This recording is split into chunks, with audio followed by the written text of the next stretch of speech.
Hello, hello, hello, and welcome. People are just joining us. Thank you so much. Again, welcome and thank you for joining Women's Way for the Closing the Gender Wealth Gap Forum. Behind the Mic, the Impact of Media on Gender and Racial I am Diane Corman-Levy, the Chief Disruptor at Women's Way, and I'm delighted that you decided to spend the next 90 minutes with us on this beautiful day. So while we wait for folks to sign on, and I know there's people signing on right now, we would appreciate you taking the poll located in the chat box. We just want to know if this is the first time that you're attending a Women's Way event. So if you could just spend literally a few seconds answering that, we would greatly appreciate it. So today's forum is part of a year-long series whose purpose is to educate different stakeholders about the drivers of the gender wealth gap, excuse me, and action steps each of us can take to help close the gender wealth gap. We launched the series in October 2020, and since then we have conducted 14 forums that address different drivers of the gender wealth gap, such as strengthening the early childhood education sector, gender and racial disparities in healthcare, increasing access to affordable housing, promoting equity in grant making, and creating a more equitable tax code. Today's session focuses on media and how media impacts the gender and racial wealth gap. You will hear from 4 amazing panelists who will address the issue from provider, advocacy, funder, and lived experience perspectives. You will also have opportunities to ask questions to the speakers via the Q&A button at the bottom of your screen, and we will do our best to address as many of your questions as possible. Closed captioning is enabled. If you do not want to see closed captioning, you can click Hide CC at the bottom of your screen. The chat is also enabled, so please share your comments during the session. We'd love to see what people are writing and how they're responding to this, the conversation that you are soon to hear. And to create a safer space for all of us to engage in honest and challenging discussions, we ask each of you to abide to the session norms listed in the chat box. We will record the session and make it available for you to view again, and for those who cannot attend today's session. After the session, we will also send you a list of resources related to today's topic and a survey to evaluate the session. And we really would like you to complete the survey because we value your impact, because we're really continually working to improve these educational forums. So before we introduce you to the panelists and moderator, Kelly Shear, the director of the Gender Wealth Institute, and I are going to spend a few minutes providing an overview of the economic state of women and children, why Women's Way is investing so many of our resources in addressing the gender wealth gap, and a high-level view of our theory of change. So I first want to thank our session sponsors, JP Morgan Chase and Company, Ballard Spahr, and Independence Blue Cross Blue Shield. Their support really helps us to provide these sessions for free for everyone. So Women's Way, very briefly, we're the region's leading nonprofit organization dedicated to the advancement of women and girls, and gender and racial equity. Why is my thing going crazy? We are the first umbrella funding federation in the United States specifically dedicated to women's issues. And we were really addressing issues that people did not want to fund, such as wage equity, rape crisis, domestic violence, reproductive freedom, and post-incarceration reentry. And these are still issues that are very controversial in our country. So the economic state of women, we certainly have heard a lot about the economic state of women, particularly during COVID. And pre-COVID, it was not in a good state in terms of the economic state of women. 80% of workers in the United States were living paycheck to paycheck. Majority of women, 40% of adults were not able to cover an unexpected $400 expense. Again, majority are women.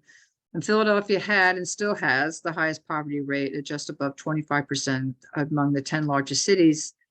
And the largest demographic group living in poverty were women and are still women, ages 25 to 34. Related to this is the gender wealth gap, which we'll talk a little bit more about. It's larger than the pay equity gap and has actually worsened since COVID. And related to all this is the retirement gap. 80% of women are likely to be living in poverty by age 65. This is pre-COVID, and after COVID, these statistics actually worsened. So what is the gender wealth gap? Well, this is based on the Federal Reserve Bank of St. Louis research. Compared to single white men, single white women own 56 cents on the dollar. Hispanic women own 10 cents and non-Hispanic Black women own 5 cents.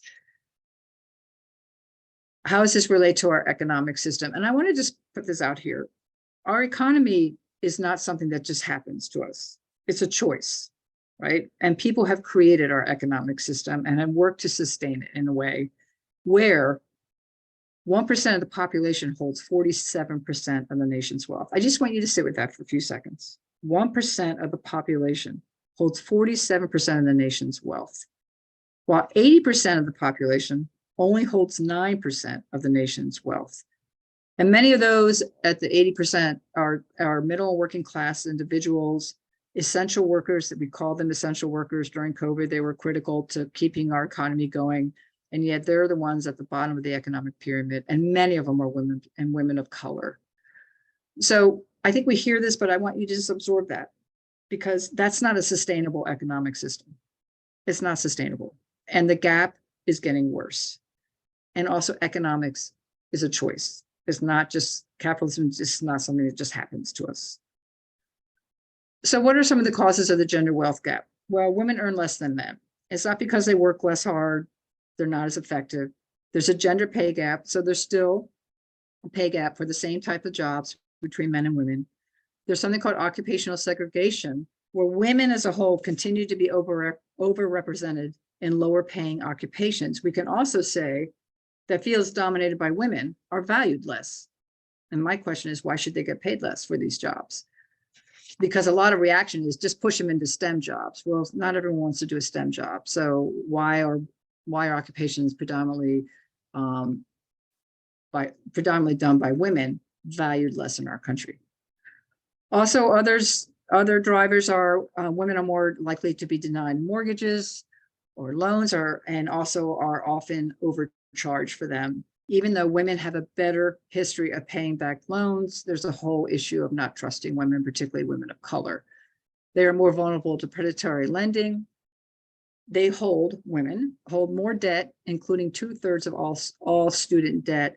The fastest growing population of college graduates are women of color, yet they are holding a lot of the student debt. So I just want to say that's not an equalizer, getting a college degree, particularly for women of color. We still provide the majority of unpaid caregiving. That's a huge issue. But today we're going to talk about media and how media and harmful narratives about Black and brown women kind of perpetuate and deepen the gender wealth gap. So when we're looking at closing the gender wealth gap, we need to answer the question, how has it contributed and continued to contribute to the vast and growing gender wealth gap that exists in our country? So I just want to briefly share how we define wealth, which is based on the Insight Center's definition.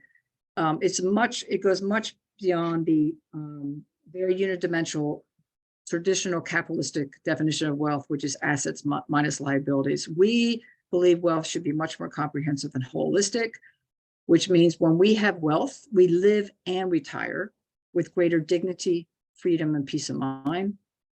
Our communities are prosperous, resilient, and vibrant.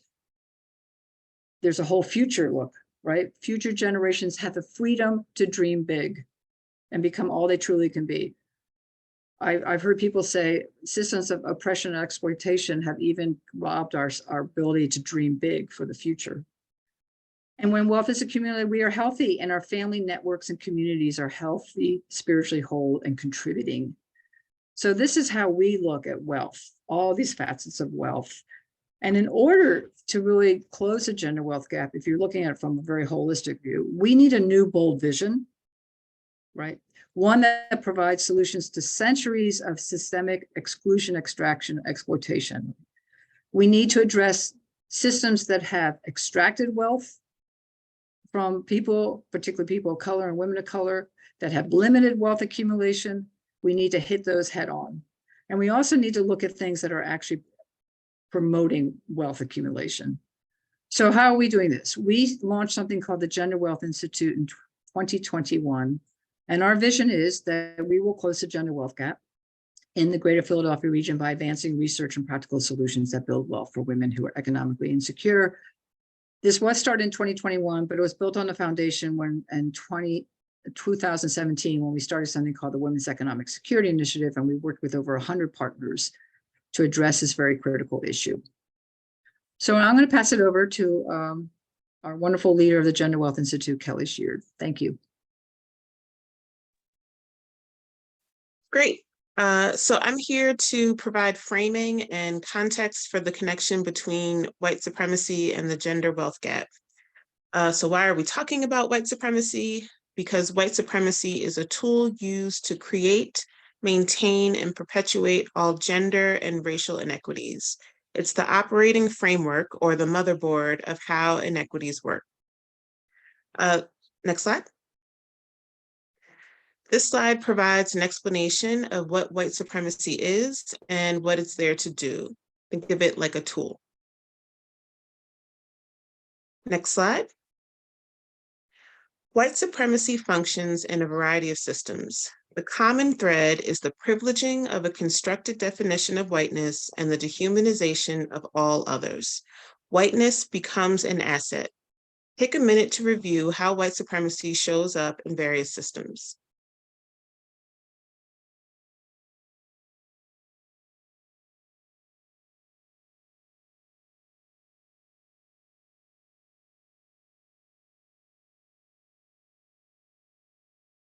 Next slide. And I'll just give a minute for folks to read this slide and quote. It's important to know that white supremacy is not just a tool used by whites. Consider the three things that white supremacy is here to do. That is justify dehumanization, hoard power, and disconnect and divide.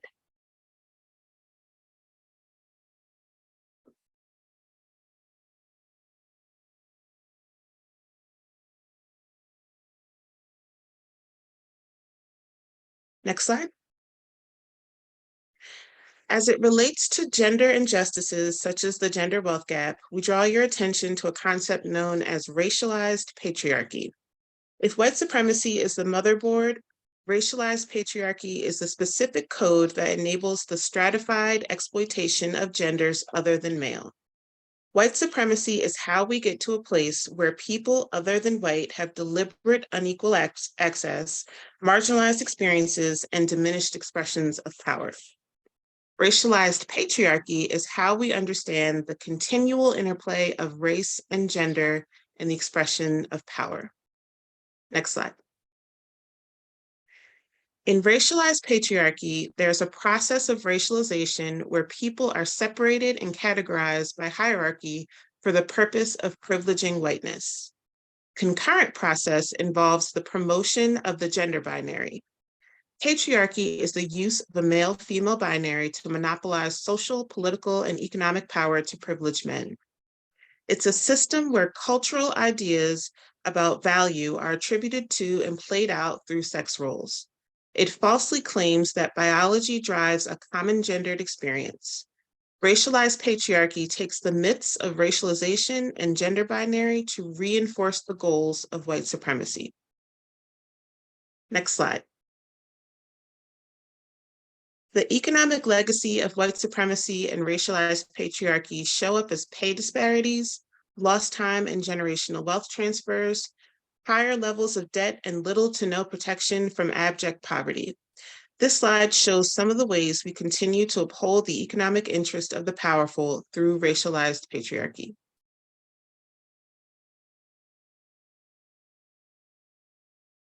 Next slide.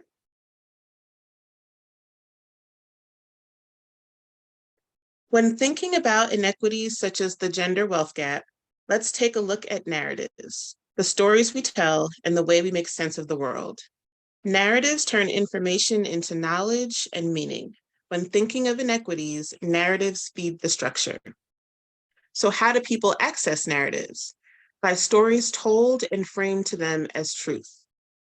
Consider the frequency and intensity of messages around deservedness, the American dream, meritocracy, and other concepts related to wealth. Media has a big role to play.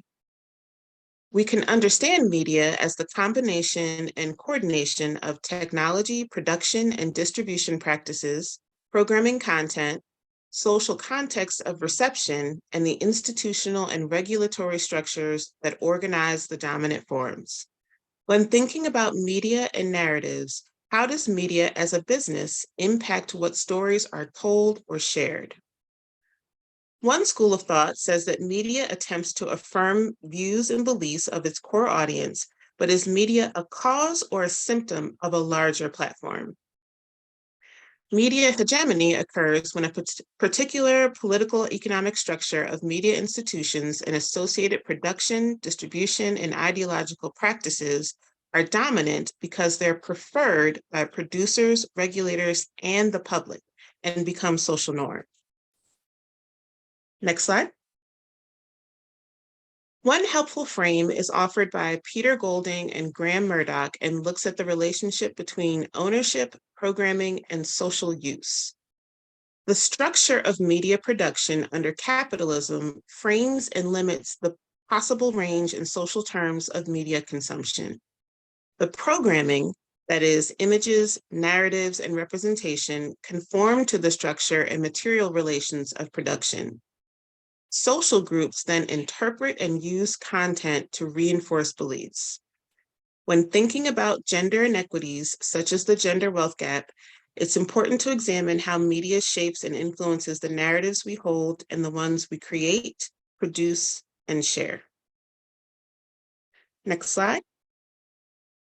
As always, part of the work of liberation is to uncover the plot, that is, the intentions, actions, and outcomes. And that's what we'll do today in our exploration of media and the gender wealth gap. Next slide. I'm pleased to introduce our moderator, Aparna Mukherjee.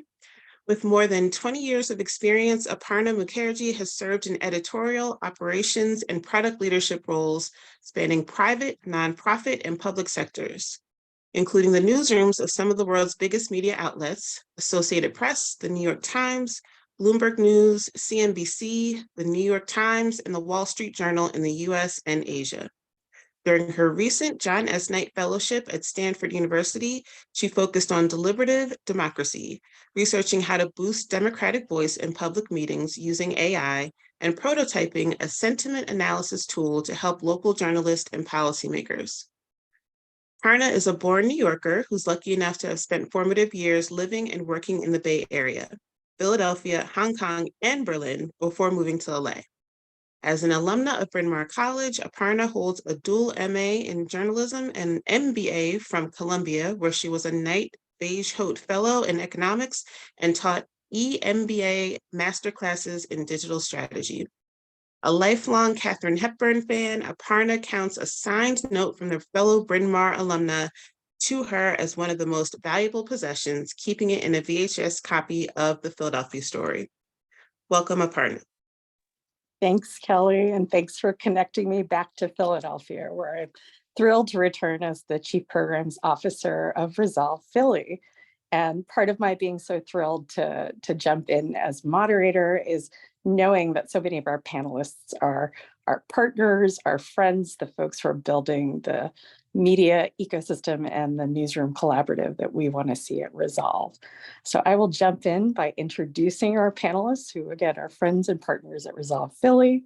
We're going to start with Joss Duncan Shea, who's the founder and executive producer and publisher of Love Now Media, one of our Resolve partners. We have Nuala Cabral, program officer at the Independence Media Foundation, and shows up as a filmmaker, an educator, feminist, and a media literacy activist.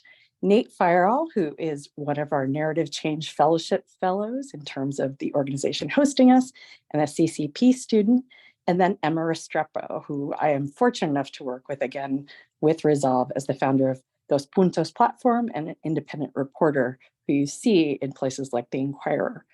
I wanted to start by kind of jumping back to what Diane opened by sharing with us, which is that big picture question of why are we even talking about media when we're talking about the gender and wealth gap? This to me, as the fact that Kelly was sharing all these legacy media companies where I've worked, And when I think of the 25 plus years where I started coming up in those established media organizations, including in Philadelphia at the Inquirer and at the Associated Press, I'm struck by how much there's the stories that we're trying to tell and how much everyone is bringing to the table. So what I wanted to start with everyone's introductions with Joss is, how do you experience media and how is that a part of your work? So Joss, if you could start with your own introduction. Okay, thank you, Aparna. Well, first and foremost, I'm very excited to be here. I experience media as a creator of it. I am a storyteller who has deep roots in traditional storytelling, and I really value media as a something that can be created by connecting to human beings in a room. And for me, I have found a lot of power in helping people to generate stories where we can create a form of media that is transferable without tools, technology, a ton of money. And for me, that connects me to a traditional indigenous cultural practice that I've been able to find a lot of value in. So media for me, first and foremost, shows up as a storyteller. But I have also had access to film training and media training and the money to produce films, news, distribute information. And so media also shows up for me that way.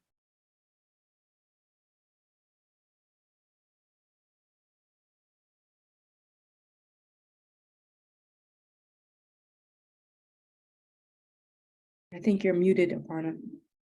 My apologies. I was about to say, I thought you were muted. If you want to jump in with that. Sure, I can jump in. Thanks for inviting me to this conversation. My name is Nuala Cabral.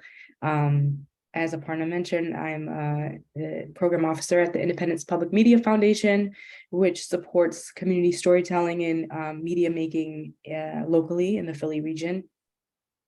And I come to this conversation in addition to through the funding field as a filmmaker. And for me, I think it became really clear to me the power of media when I was a kid growing up watching, when I was a teenager specifically, watching reality TV. That was an awakening for me. I was really intrigued in starting to think about issues of representation.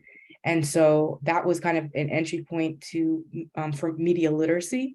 And then later, throughout my teens and college and after that, making films and recognizing the power that comes with media making to generate important dialogue, to elevate stories that were not often heard, and to inspire people to act.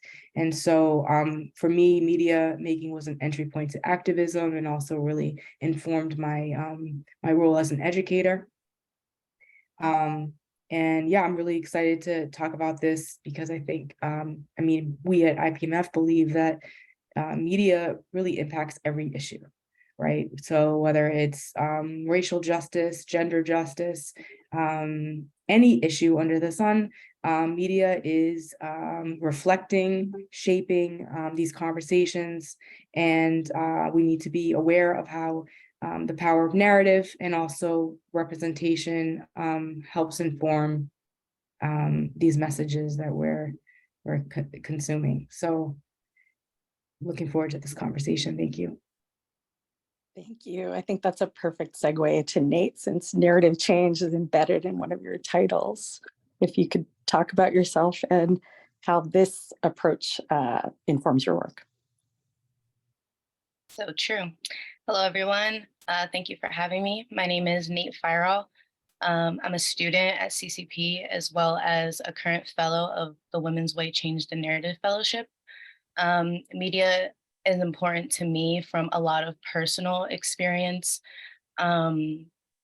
Basically, I grew up with media, grew up with social media, grew up with YouTube, kind of I felt like I was on a cusp of a cautionary, types of digital media as a thing that could be trusted, and then it turned to media as a tool for sharing knowledge, but then also it's also a tool that can share ignorance as well.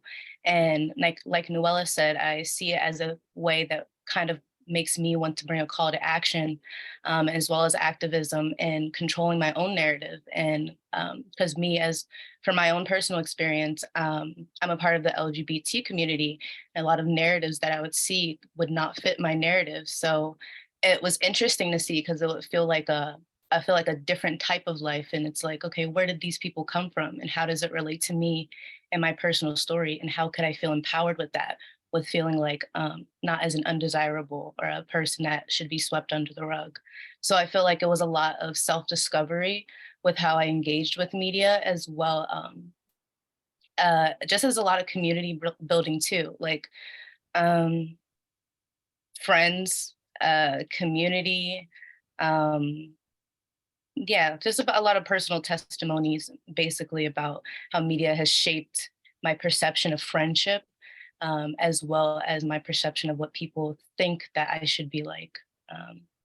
So yeah, news, movies, music videos. I feel like I'm very tight knit with media, basically. Thanks, Nate. Emma, please introduce yourself and tell us more about you and your work. Thank you very much for inviting me to this. I'm honored to be with these women here. I'm a freelance reporter. I'm an immigrant, because I think that is a kind of a career to be an immigrant. And I'm the founder of Dos Puntos platform.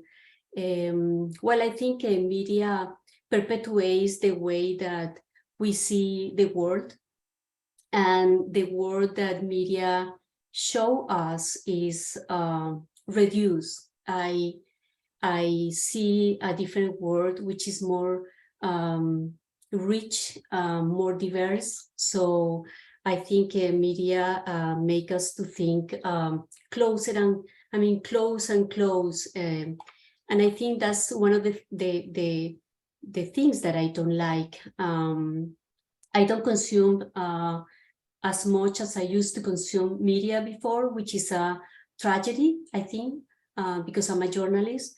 But that is because probably I see too much drama.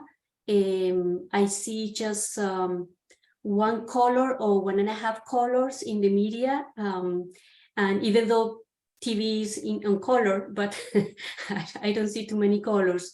And I think media has lost the sensitivity, even in the way that they design the online newspapers, because usually they mix tragedy with jokes and smiles. So I think I'm kind of lost with the language that media is writing for us. Yeah.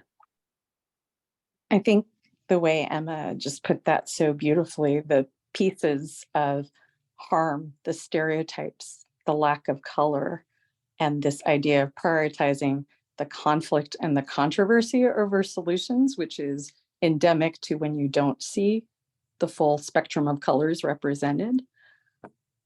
I'm wondering, as folks who, many of the people on the call, certainly the panel, working on untangling the root causes of what's going on and focusing on solutions, how do you approach that? How do we take the emotional response that I think we all have consuming this and think about how we use hashtags, hashtag activism, I think in Joss's words. How do we transform that into constructive action? How do we find justice in all of this? Joss, if we could start with you, since you brought up this incredibly important question. Sure. Yeah, I think it's this is specifically about social media and the consistent outreach that so many of us experience. And I do think when we think about things from a white supremacist framing, where everything seems like it's either amplifying, whiteness and white privilege and white communities conducting, engaging in practices that constantly are invoking pain on Black people. I think we are in a constant state of outrage by seeing so many of those images.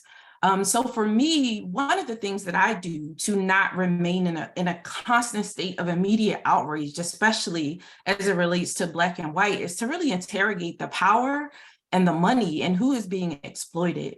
You know, so I think of this as kind of like contemporary colonialism, because I feel like with colonialism, we kind of think about it as a thing that was done, like it was a long time ago. It's like, no, we're still in the process of like trying to figure out how to be abolitionists so that we are not consistently experiencing gentrification, voter disenfranchisement, like basically all of the things that colonialists did when they have taken over these countries to to hold the power and keep the power.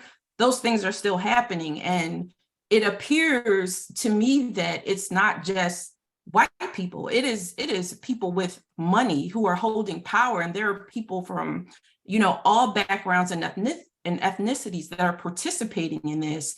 And so for me, I'm very intentional about looking at who holds the power, really naming the actual issue that is occurring, whether it is, sometimes there are issues with the police, but there are different things sometimes that happen. Sometimes it's a matter of, needs for mental health resources in communities. Sometimes it's a matter of, like in this most recent shooting that just happened, it was simply perspective, like someone just had a racist perspective and shot a young Black boy. So I think if we could take a step back, right, and kind of like step out of the place of outrage and really think about what the systemic issue is at the root cause of these incidents that are occurring, and really think about ways to engage with either policymakers or communities that are working to dismantle, disempower,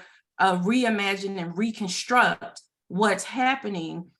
For me, that is the way that I engage with these. So I tend to not like repost things right away. I tend to want to really research and really get a sense of who was holding the power in this city, in this infrastructure, and if there's anything that I can do, from where I am to contribute to actual change.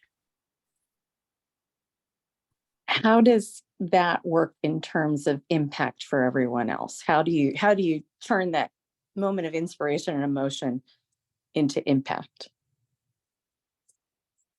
Nate, I would love to hear your thoughts, especially because of your underpinnings in starting out coming of age in YouTube. I would say that I remind myself to try to find the humanity and the dehumanizing of how people are referred to, I guess. And like what Love Now Media says, finding the love and a lot of things to build bridges. Because a lot of people, like if I see something that I could get really emotionally attached to, but I have no association with an organization, I'm not in the same area, but it still is affecting me emotionally, I have to sit with my feelings for a second, because anger could make people say things that will make you want to have your ears closed and just completely shut them out. So I feel like it's a conversation that needs to be had, but how are we actually going to have it? People don't like to fight fire with fire. That's a saying that's said all the time. So when it comes to seeing things like related to Black and brown people, related to trans people, and the violence that is perpetuated to them, I would also like to shine light on the love that is also given to them, the resources that are shared with them, to acknowledge that the hate is not going to outweigh the love as much as we would like it, because look where slavery has got us. We've built communities despite the traumas generationally, despite the just the hatred, the bigotry that people get just for being born. And like what Josh said, it is the people who are saying it. Who is the people who are giving out this information? Who are the white cis people who are writing it, or are there people that look like me who are writing it? And am I going to feel as though these people are types of people that I even feel the need to open up a conversation with? Because at the end of the day, it's going to hurt. I feel like I would take more away from it than probably my white counterpart would. So I feel like my thing is finding like-minded people who would be open to sharing those conversations that aren't filled with just judgment and backhanded compliments and just trying to hear things and say things for the sake of saying things, really empathizing and seeing the humanity, because words are powerful, no matter in what type of media or form, typewritten or texted. And I think how we acknowledge how people communicate with each other in a progressive way is important. And I feel like that's impacted me, that's impacted my friends in my community, online, as well as just walking down the street. And it's like, if there's hate being brought to me, if there's separation and divide, how do I still feel like I belong, you know? And I think it's just finding the love within myself and then also translating that into the love around me and into the world. Nuala, Emma, how do you step into these spaces? Well, I think I still have in my head when one of the last shootings, the media described, one of the words that used to describe the shooter was transgender. And I was shocked, you know, because there was no need to do that. And I think big media has this a habit of looking for guiltiness, looking for guilty people, but there is not, but the guilty people is a community. They don't, and they are looking for this negativity all the time.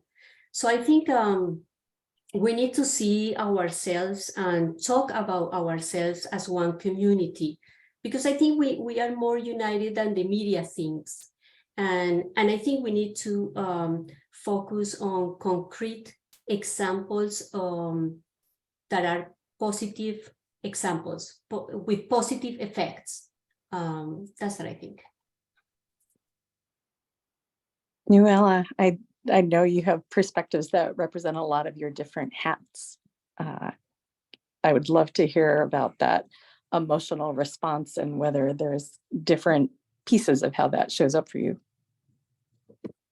Sure. I mean, I think I'm on Twitter, and I love Twitter, even though I feel like it's definitely taken a downturn lately with the new ownership.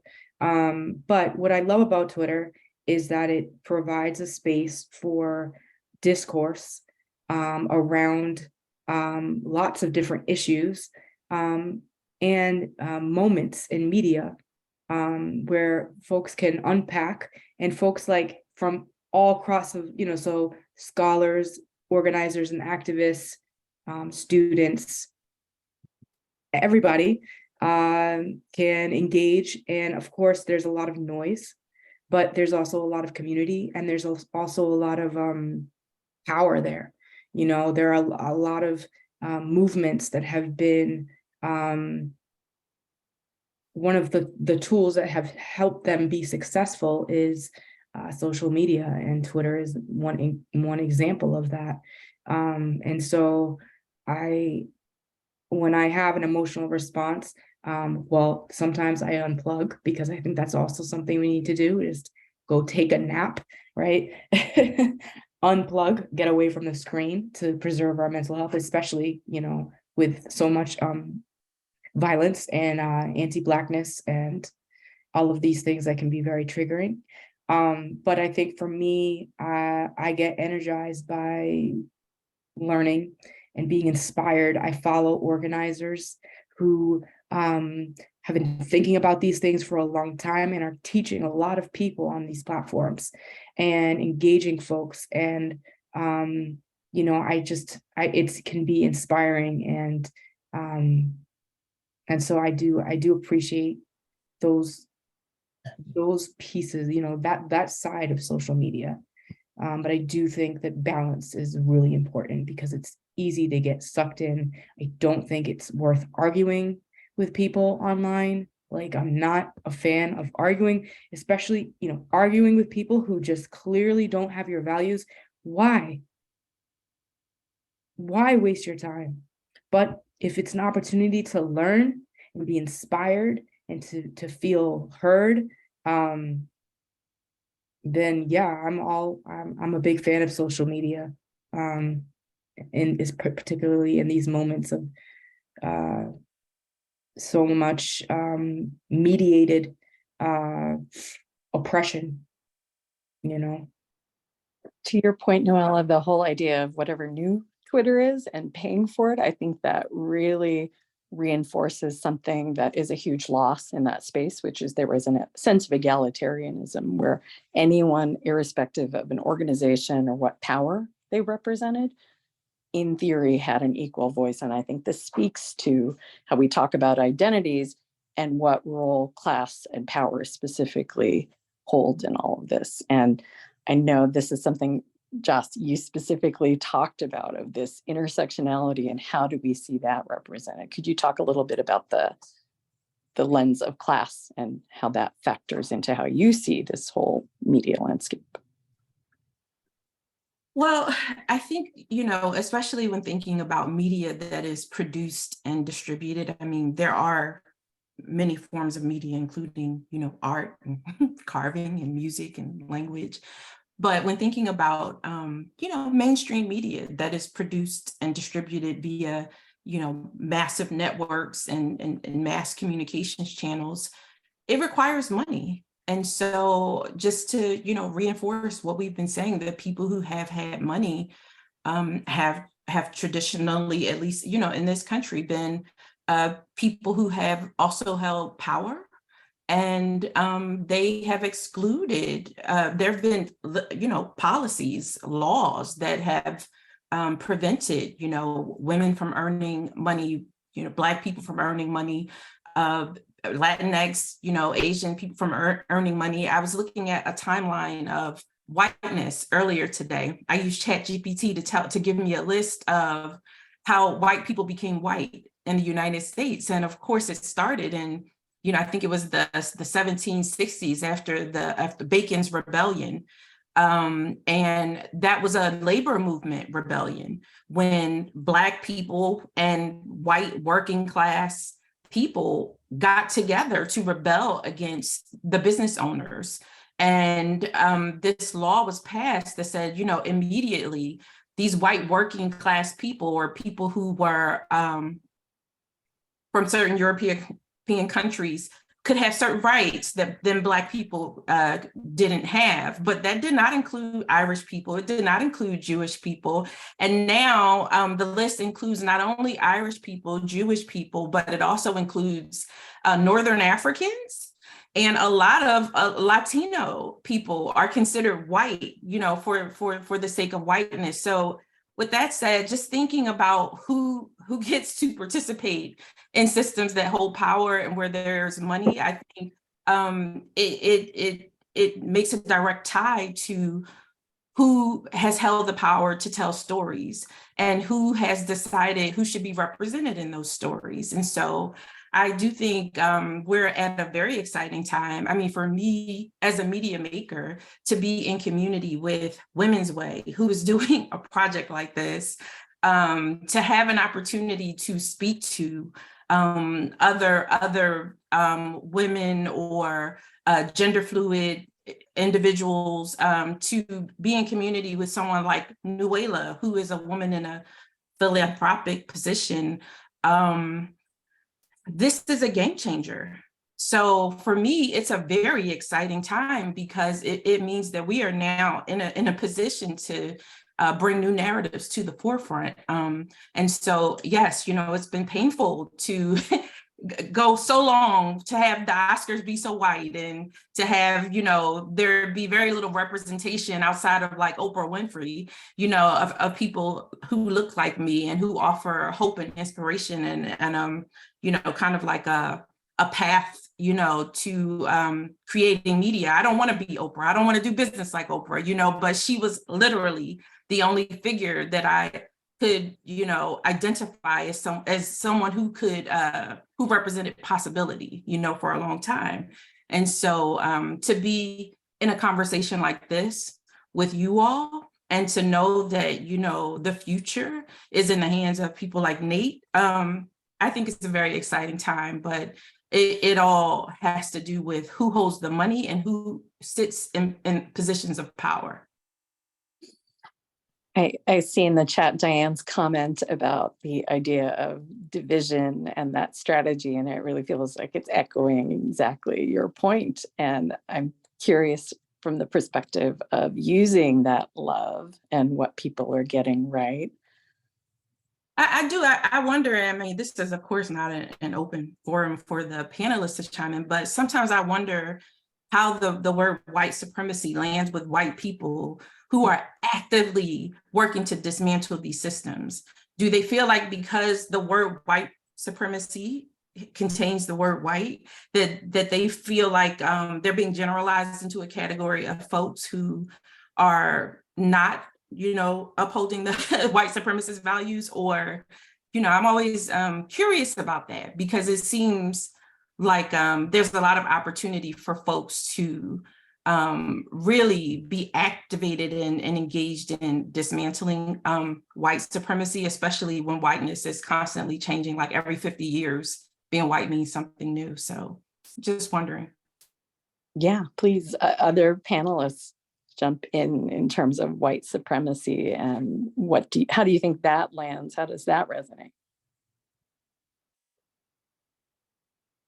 I just want to say that living in Philadelphia has been, for me, it has been very encouraging to meet and become friends with and build with so many white folks who are anti-racist and who are not afraid of that word, white supremacy. I realize it's a privilege to live in a city like this, right? Because, you know, of course, I have family members on my mom's side, who, my mom is white, my dad's Black, who are very probably uncomfortable with that word and would probably kind of react in the way that you talked about, Joss. Well, I'm not racist. Yeah, there's so much work to do, right?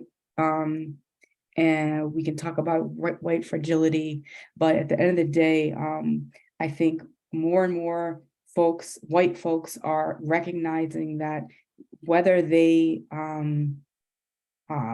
identify as racist or white supremacist or not, they benefit from the system of white supremacy, right? And it's their responsibility to help disrupt it. And that means they need to talk to each other. They need to challenge power. They need to like call out when white supremacy is showing up in our meetings, in our classrooms, in the ways in which we define you know, success and all of the things. And so I'm feeling, even though white supremacy is everywhere and it feels overwhelming, I also feel encouraged that the word is becoming less, I don't know, at least in my world, it feels like it's becoming less of a taboo to just say it. Of course, some people are going to be uncomfortable with it, but we have to talk about it if we're going to confront it. Can I just ask one question, please? Please. So for like Black people or people of color who engage in white supremacy, like behavior that upholds white supremacy, how do we hold them accountable when we only call that white supremacy? Because they don't see themselves represented in that word. So maybe this is a question we can have offline, Nuala. And that does remind me, we have time allocated for your questions. And this is not a Dear White People moment necessarily, but I know that on the call, we have a lot of people representing a lot of different stakeholders in these conversations and in improving what I think we're all working towards as similar goals. I think with that in mind, I am going to jump a little bit into what are some models? Who's doing it right? What do we see mainstream media especially getting wrong? And especially when you don't see yourself reflected, whether it's the Oprah conversation or Emma, you as an immigrant, as that is an identity, that is a job. Could you speak a little to that? Yeah, I don't see myself reflected in the media as a female immigrant.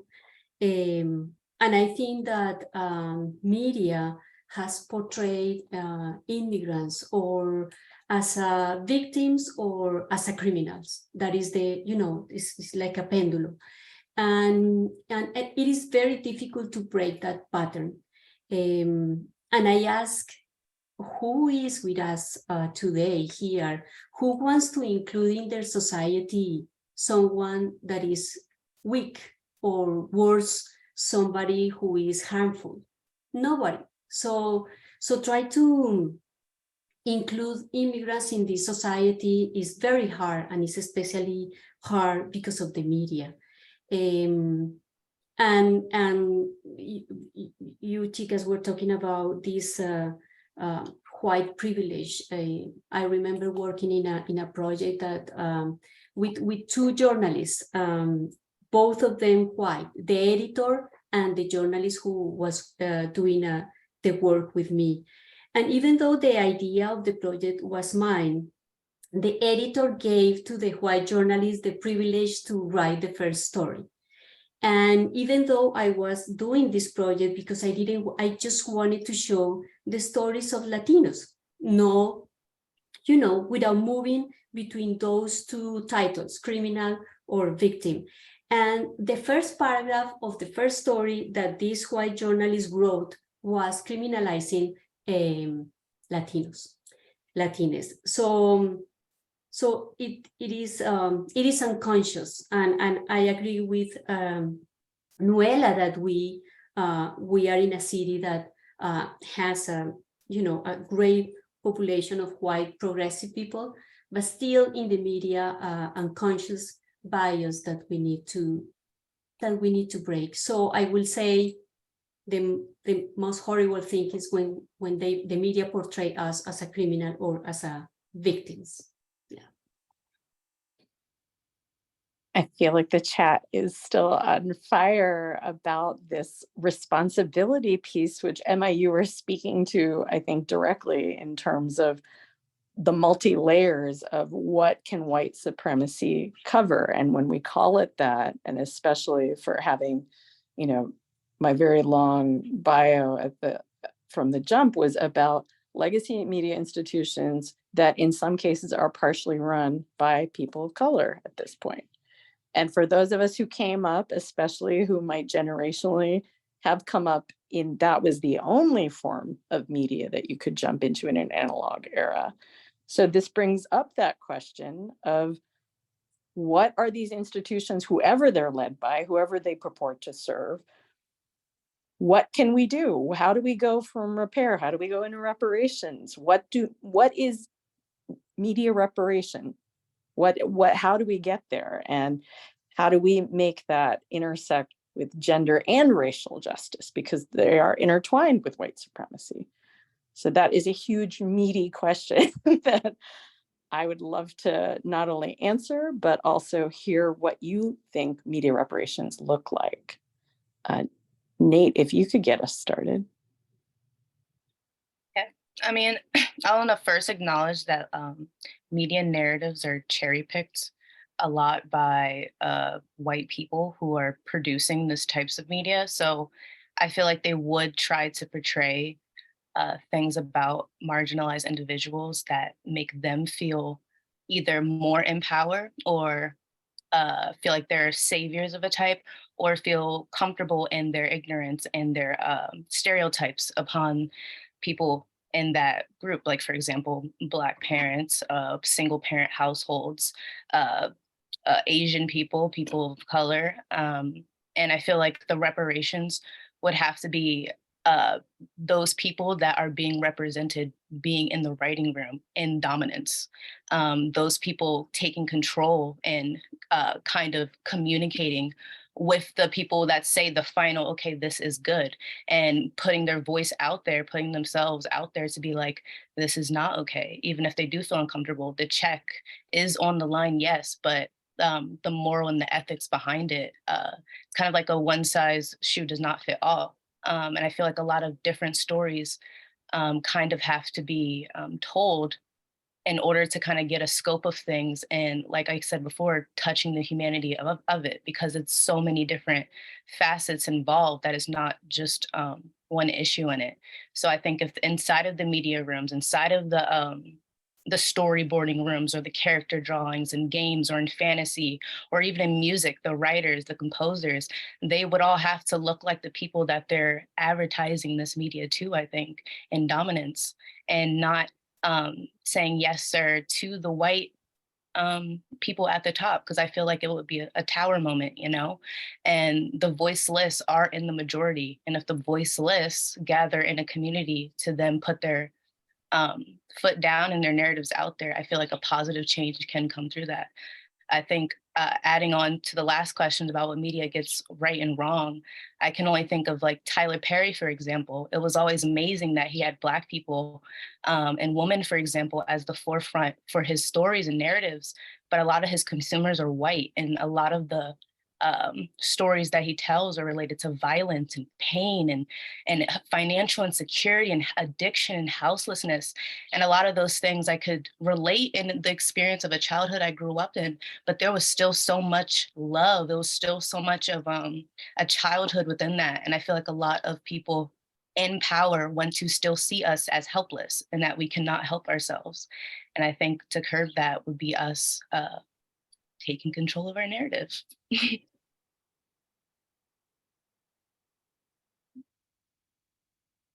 Nuala, what does that look like for you? And, you know, the idea, again, the multiplicity of hats, and what I feel Nate was talking about from a writer's room and newsrooms and these different places. How do you see that evolving?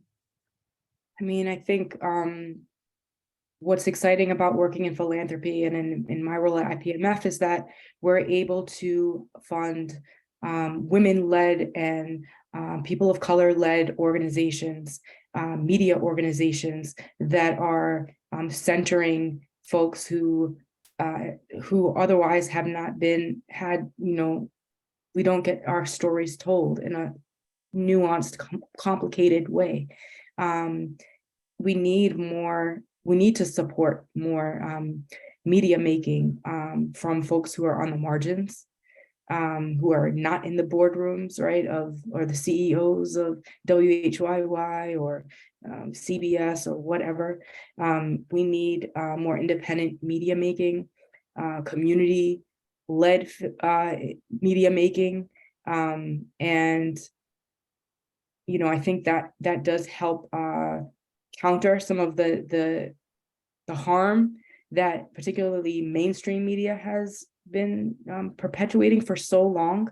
I also think we need, obviously, we need better representation in those existing, you know, media outlets as well, and that's a whole other conversation, right? Like when talking about media ownership, corporate media ownership, and holding organizations accountable, like the Philadelphia Inquirer, for example, when they put out media that is racist outright, you know, how are they then being responsive to community? These are things that we're paying attention to at IPMF. Who is leading with integrity, who is ensuring that folks are represented in leadership positions, right? That people of color have power in decision making. And another thing I just think is really important is to recognize that representation matters, but also narrative matters. And sometimes having a Black president of a network or a newsroom, a newspaper, it doesn't mean that there's not going to be anti-Black media messages or narratives created. Having queer folks in creating media doesn't mean that there's not going to be ever transphobic narratives perpetuated, right? And so at IPMF, we're really trying to pay attention to issues of representation, but also narratives. And how are we supporting narratives that create social change, that are that value social justice, that help build movement and help us all get free, right? That's what I'll share. That's such a clear call to action. And I think the fact that many of our panelists, and I'm looking specifically at Emma and Joss as entrepreneurs who are creating that. How do you see that, Joss, as one of those leaders at the forefront, certainly in Philadelphia and beyond on this? Yeah, I mean, I tell a story about how I started Love Now Media as an organizer and as someone who was documenting protests. I tell that story pretty frequently. A story that I hardly ever tell is that I had the opportunity to work as a producer of a global documentary and spend time in Cuba. And I worked with producers in 8 countries to tell a story of humanity. So it's 6 episodes on love, hope, faith, fear, storytelling, and culture. And the love episode of that global documentary series that I produced really showed me kind of what love looks like around the world. And I thought, well, if we could do this for a global project, what does it look like if we can do it in Philadelphia? But one of the things that informs my experience is the solidarity that I felt with those producers from those 8 countries, from Haiti, from Jordan, from Spain. Those were people who were poor people, who were activists, who were telling stories to represent their communities. And they all looked different. You know, in the United States, some of those people would be considered white, but they were people who have been exploited by their power systems in their countries. So I think it's important for me to say that, like, having experienced that and understanding that, like, in communicating with people across, you know, the lines of just the United States, where we're, you know, we kind of have our way of looking at things. I'm always seeking ways to activate people as opposed to shutting them out or shutting them down. So if someone is on the line and they are curious about what they can do to be a part of reimagining systems so that they stop exploiting people, especially poor people, especially Black people in Black communities, so that they can, you know, change policies, I want to activate those people. And I have found love to be a tool to do that. And so I'm grateful for that. You know, clearly my policies and politics aren't always aligned with what's in the mainstream or what the language of the day is. That's just, you know, it just is what it is. But that's what I'm looking to do. I want to activate people so that we can achieve more justice, so that our people are more well and are not burning out, are not so triggered and constantly in a state of, you know, reinforcing trauma that they can't even think strategically, you know. So I'm looking to always offer wellness. And then, of course, you know, I want policies to change. I want people to be able to see what needs to change in order for things to be better, for things to be more fair, for people to have access to more stories, more narratives. And so if we can tell more stories that inspire that change, then I feel like I'm doing my work. I think recognizing that our limbic systems are at play in how we both consume and create news. This feels so on point. I want to remind everyone we have just under 30 minutes together. So your questions, I can see in the comments, I just find what this sense of resonance that's coming through the comments. If you've got questions to elaborate, apart from that, we're going to spend about 15 more minutes before we get some more action-oriented recommendations from each panelist. So please come with your questions to reflect those comments, that I can feel there's so much energy around this. What you were just saying, Joss, about this activation piece. What would it look like if we really could, if we had the unlimited resources to redistribute that power And what would it look like if we controlled and distributed the stories? Because right now what I see is there is this golden era of democratization where these stories are coming to the fore. The writers' rooms are changing, but what does it look like when the power of the distribution still feels like there's this finite kind of sense of where it could go and where the resources are? How do we reflect the reality that is different? And well, I'm going to look to you on this question about distribution and control of stories. You know, it's interesting. I had a call last week with an executive producer from ABC Disney, a woman of color who talked to me about, I was inviting her, we had a conversation because I wanted to invite her to speak on a panel about film distribution for our filmmaker grantees.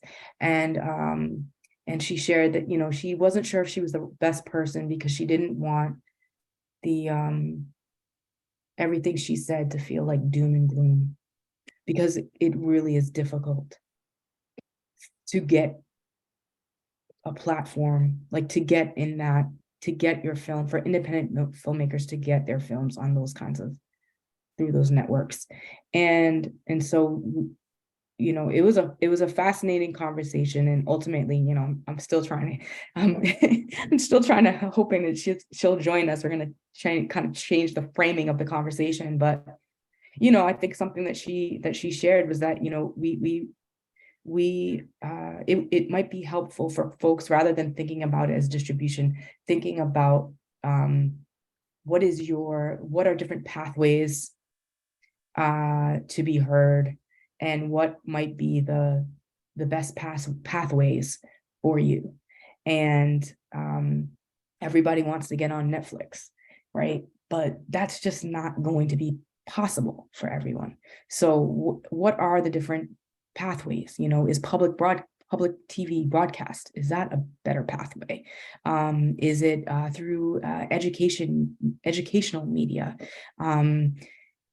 And yeah, I think there are a lot of barriers. And I do think that I'm glad there are people like her. Something she mentioned was one of the ways in which she does help support filmmakers of color who are coming in, is to make sure that they have a really good team around them, to have such an amazing team that they have padding in a way that these networks can't then steal their intellectual property, because she said that's something she sees again and again. And so how can she help find, not only bring in independent filmmakers, but give them that support, that team that they need to thrive? We need more people like her, right? She is a gatekeeper. We need more people like her. We need more, we need folks in communities to have more access to people like her. You know, I'm grateful that one of our filmmaker grantees introduced me to her. This is actually a white male filmmaker. And I said, I knew he had different connections in the industry. And he said, you know, this is someone who you should talk to. You know, I think we need to use our relationships to build power, to network, to support, to elevate, you know, lift as we climb, bring in folks where we can. And but yeah, distribution is a huge barrier, especially because folks need money oftentimes to just even get to that place, or the privilege and connections to get to those people in the first place. And I don't know, maybe Jaz, you can talk about, I know you've been to Sundance, for example, and I'm curious how going to Sundance has impacted you as a filmmaker, and if it has, you know, if it has built connections, or because there are so many filmmakers who dream of going to Sundance, but could never do that, right? Who dream of having access to conversations like the one I had last week. But the only reason why I had that conversation is because I'm a funder, and because one of my grantees connected me. She's probably not taking calls from random people, obviously, right? And so how do we use the positions we're in to try to hold folks accountable and to open doors, opportunities, and those kinds of things? But yeah, Jaz, I don't know if you wanted to speak to that. Yeah, I mean, I can speak to, I think, places like Sundance are really interesting. I actually felt I felt like the idea, the film that I went to Sundance with was actually made and distributed by someone else. So I do feel like it's quite possible that my film was, I won't say stolen. I say it's like 80% of my story is on Netflix by another director with another production company. Again, that's something we can talk about offline. It was terrible though. Like I was thinking to myself, I'm glad I didn't make the film. It's just it's not good the way they did it. But I will say, for me, I am interested. My vision has not only to do with visibility and connecting with an audience, but building a movement to have more people tell love stories and to be well enough to tell their own stories. I came to my work as a filmmaker and as a storyteller, and then I got into news. And I found that my presence and my ability to, use my technical aptitude, my ability to design, my leadership approach, I am now in a position where I'm impacting dozens of organizations because of consulting work that I'm doing.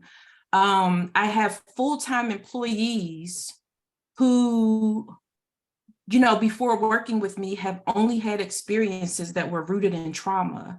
So not only am I getting to bring this idea of like love storytelling to the actual work and the content that we're producing, I'm getting to bring it into the way that I coach other media entrepreneurs. I'm getting to bring it into the way that I lead my team, to make sure they're taking enough time off or prioritizing their own lives. I'm getting to be a person who teaches other community leaders how to lead with love and how to generate stories in their communities, because I can't be everywhere at once. And so is funding important? Absolutely. You will see my IPMF grant application come in soon. Yes, but do I need to be on ABC? I don't think that's my journey. I don't think that's where my story will be. I think it is being in communities with people, like Nate said, come on, tell this story, and just, being inspired and helping to reflect the light in other people. And honestly, if I can live with peace and walk my dog and, have a Sunday hike with my wife, and if I can do those things and do this work, I'm content. Like I'm good, I'm full. And so I think sometimes we have to really go inward to think about what our priorities are and what it is we're all reaching for. I love Sundance. I'll go back to Sundance because I love the films. I love the community that's there, but I don't need to have a film in Sundance every year. In a way, you are directly answering some of the questions that are popping up. Specifically, I see one from Giovanna Wiley about you. I feel like, Joss, your answer was maybe we don't need those people in those positions. We are making our own. And I'm curious, interpreting this, how do we get people of color and Black people in media positions, which is such a far-ranging scope of what is a media position. I'm curious what other thoughts on that are. What does that mean for everyone? Yeah, I would like to share a little bit the story of Dos Puntos platform. I totally agree with Josh. Dos Puntos platform, which it exists thanks to Independence Public Media Foundation, and also because of the support of the Resolve, the collaborative group. I started to tell the stories of Latinos without putting in any frame. And I'm a kind of journalist that I go and work on the back of the kitchens of the restaurants of the Latino immigrants. And while I'm writing, I can hear when they are cutting the onion and cilantro, and sometimes my eyes are crying. And I'm also listening to corridos all the time, but I'm also listening to the stories that they are telling on the kitchens. And I realized that those stories and those informational needs are not in the media. But I also realized that huge population probably don't check media. They don't use media. And so I think big media is going to lose the battle, I think. And I think independent media is going to be a huge deal. And when I saw that the media is not covering those topics, I thought, well, what about if I put together 5 women in the community and we can create a newsroom, a community newsroom. And thanks to social media, we can produce a YouTube, a Facebook channel, and they can decide what are the topics that they need to address. And they also can decide how to tell the stories and how to tell what is the topic and why it's important. So in that case, I'm just a producer. I help them.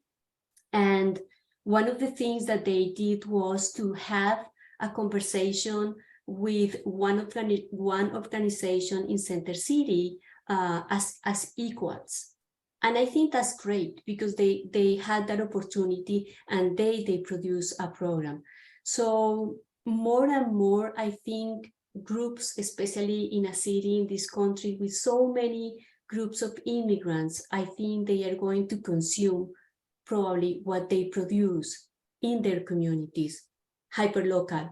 And I'm super happy with that. I don't need Telemundo. So I think this is a hope. Yeah. This is so core to what I think we all do, that it resonates so much that I'm a little hesitant. I see a question from Misha Rodriguez about the New York Times, and I'm always wary as someone who's fired by the New York Times to censor the New York Times, but I will point out that this question mark of what is an untouchable media institution, and specifically this question about transphobic content. I'd love to hear what accountability measures are we thinking of? What works? Nate, I see you nodding.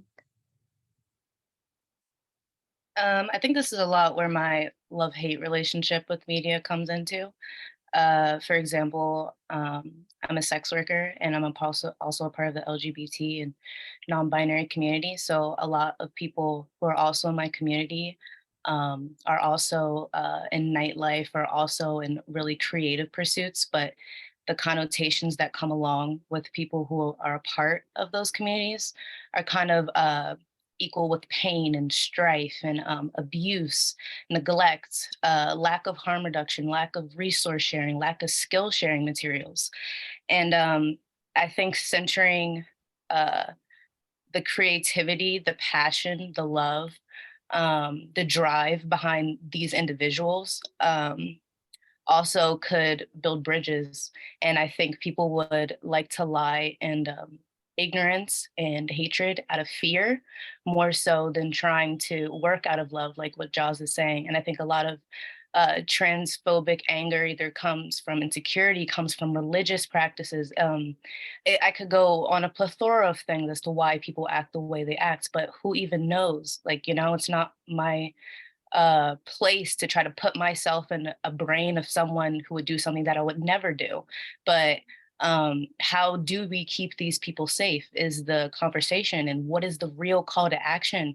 Like I said, resource sharing, skill sharing, access to knowledge, which is access to power in a lot of ways. And a lot of people, how they talk about trans people as if they're not people, or if they're mentally ill, and if they don't know what they want in life, which is so easy to say for someone else, but it's like, what is your own journey, you know? What is your own thing that makes you say the things you're saying to me?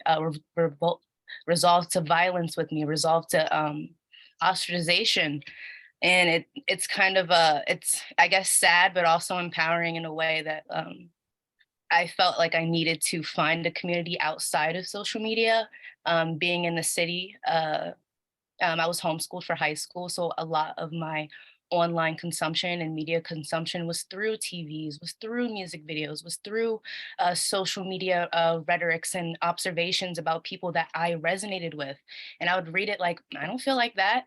Is this the common thing for things like that? So it made me start to hate myself and try to dispel my own values within subjects like that. So I think that I took those transphobic narratives and I try to amplify the joy in the trans and LGBT community. For example, I organize public exhibitions and a tattoo party, a part of my collective called Slow Cut Labs. And I videotape and take photos of the event to just show, like, these are people who, some people know each other, yes, and some people have no clue about the other person, but we still live in this city, and you can find common interests with these people. Not to say that all people part of this community will think like-minded, but just the fact that we have a safe space to exercise these ideas, exercise just the want to even voice something without fear of persecution, I feel like is really important. I saw a comment that says we need more media LGBT and people of color representation. And I feel like that's really true, because we'll have people, cisgendered people, talking for us and saying how we feel. And that's not the case. A lot of the times, or even if it is the case, wouldn't it be good to have someone who's actually in the community vouching for themselves, vouching for the people that they see day in and day out? I think it's really important to be passionate about, because we're all humans, you know, like we have slavery was an evil thing, the persecution of Jewish people, an evil thing, the genocide that's now happening against trans people is an evil thing. How do we find love in these evil things to make sure cycles don't continue how they've been continuing through time? And I feel like what I do, from what feels like the ground up, just from advertising on social media, like, hey, there's an event at this skate park, it's free to enter, here's a food drive, photos will be taken, there's a photo booth, so be it. Just so there is a space that I know that I can go to, that I curated, and there's other people with like-mindedness and organizations in the city that I feel like I can go to, because our priorities and values align, you know?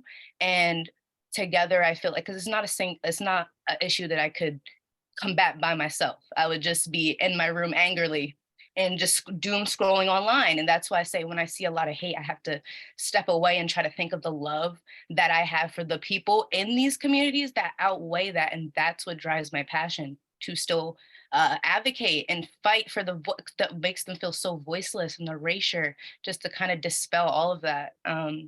Yeah, I feel like it resonates really deep with me, and I can get really passionate and start crying, but it is an issue that it feels like a genocide, you know, where it's like I have to carve my space just to feel like I am a part of this world that we are all still a part of, you know.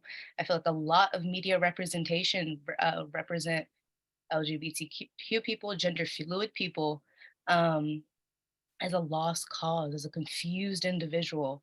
And that really ticks me off. It really does. Because I'm like, there's so much passion, creativity, joy, love, happiness within all of that pain. Two things could be true at the same time.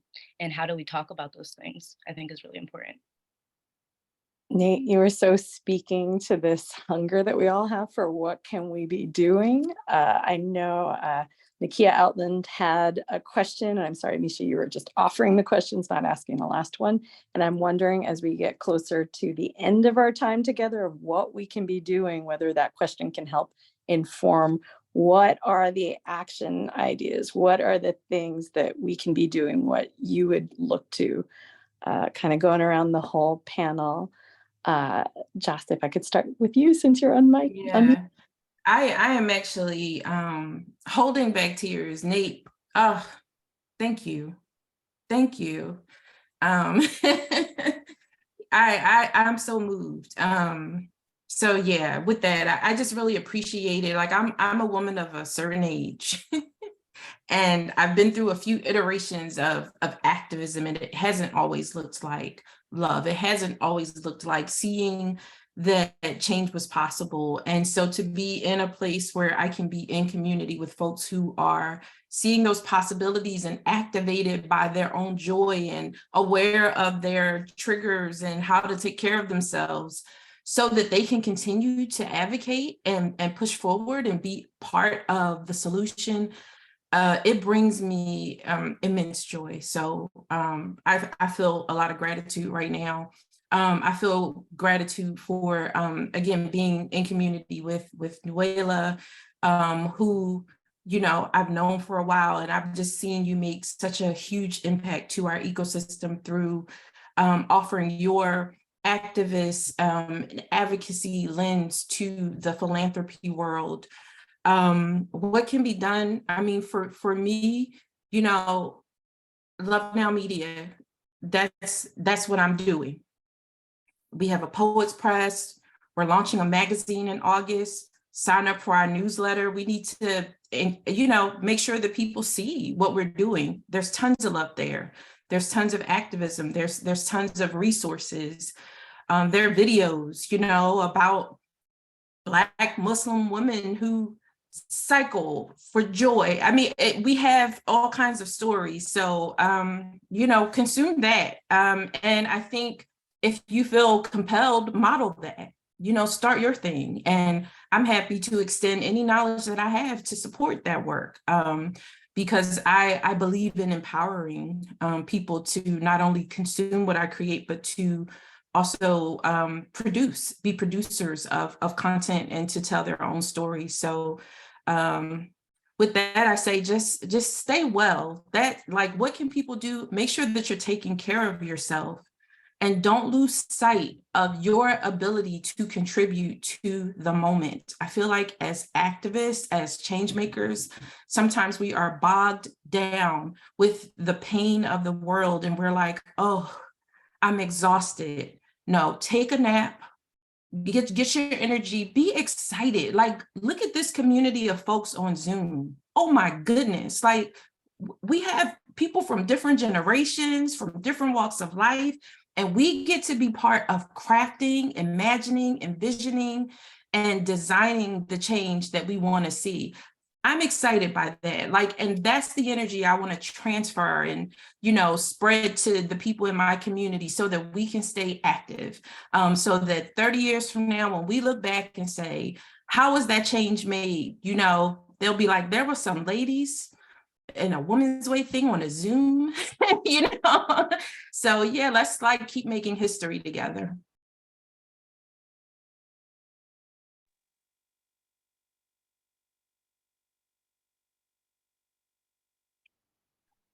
I think I was shocked last year when I went to the Lions Summit. Well, first in Philadelphia, we are lucky, as Josh says, because we have a lot of support. And I think thanks to, Independence Public Media Foundation, we can do all this stuff and really change the ecosystem as well as result. So I was shocked last year when I went to Austin to the Lion independent publisher, and I saw all this group of independent media. And even though I was so tired, because this is, you know, it takes a lot of energy, and I said, wow, this is the effort gets a lot of value, and I think we can change communities, and I think communities can change another group of communities, and it is like a, you know, like turns. So we take turns. I do something for you, that person does something for somebody else, and I think it is exactly the same with media and information and narratives. And I think it will be wonderful if the more that we know each other, independent hyperlocal media, the more that we connect, and probably one day when we have these big issues that we need to cover,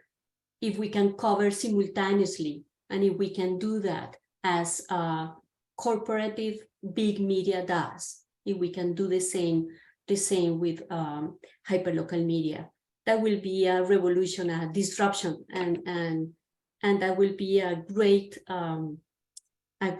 lab in information. Yeah. I'll just quickly share that I think you all touched on so many things. I'll speak from in terms of my role in philanthropy. I think we're really encouraging some shifts in philanthropy. We really want to try to influence other funders to be more accessible and accountable to communities, to be more transparent about their process for giving funding.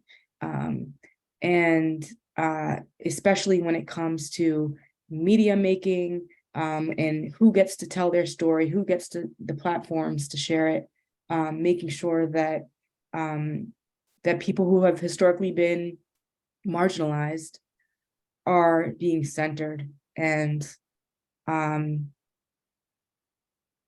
helping folks beyond the dollar as well. Finding ways to help communities, organizations, individuals build the resources they need, the networks they need, the capacity they need. I think archiving should be way more important than it is, not just reserved for museums or galleries. I feel like archiving community events, archiving the organizations, archiving the people within these communities, what they're doing, what they have said, because I feel like that also can aid into legacy building. Who knows what that legacy may inspire, keeping those connections. People from an area that I grew up down the street and I would have no clue.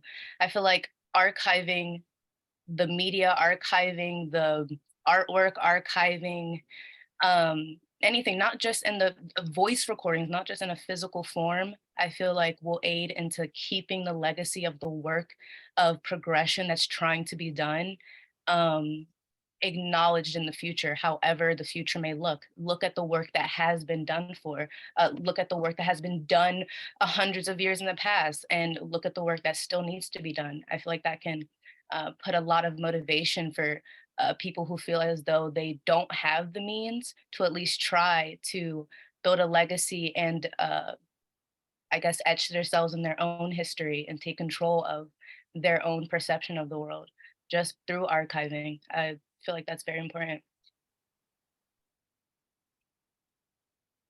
I feel like the fact that we have all the inspiration that one could want to move forward with this, but we have a blueprint of things that you can do, that you can take away and make real right now. I'm also feeling very full and sad that we cannot continue having this conversation go on and on and on, but I'm just so honored to have been a part of this.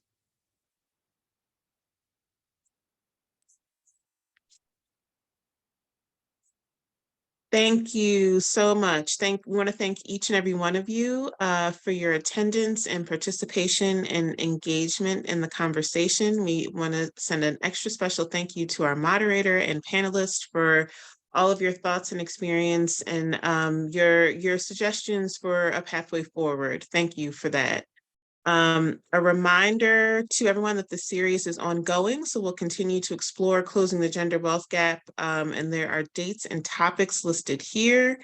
We also want to continue the conversation about white supremacy and engage more with you, our partners and communities. Next slide. Oops. Sorry. It's okay.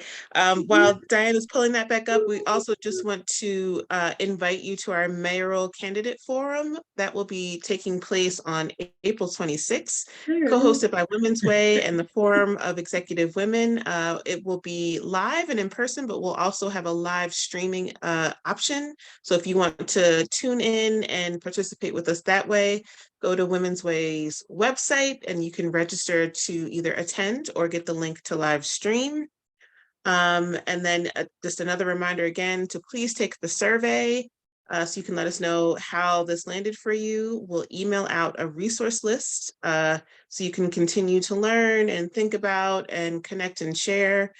And goodness, I think that was all the things. Thank you everyone for your participation again. Thank you to the panelists and moderator, and we look forward to staying in community with you. Thanks everyone. Thank you all so much. So beautiful. Thank you. Good night.